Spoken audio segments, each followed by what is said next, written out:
القديس منصور دي بول ولد سنة 1581 في قرية صغيرة بفرنسا وسط عائلة مؤمنة بسيطة.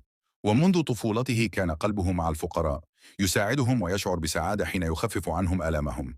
كبر منصور والتحق بالكهنوت، ثم عاد إلى باريس حيث كرس حياته لخدمة المحتاجين. بنى المستشفيات وفتح الملاجئ وجمع الأطفال التائهين من الشوارع.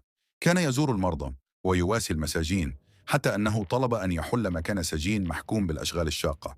فأعجب الملك بمحبة منصور وأطلق سراحه. أسس رهبنة الآباء العازريين وراهبات المحبة، اللواتي أصبحن ملائكة رحمة يخدمن الفقراء والمرضى. لم يحتفظ بشيء لنفسه، بل وزع كل ما وصله على المحتاجين. وفي 27 من سبتمبر عام 1660 أسلم روحه بسلام في باريس، تاركا أثرا خالدا وشعلة محبة لا تنطفئ. صلاة تكون معنا دائما. لا تنسوا متابعتنا. مونجيسو.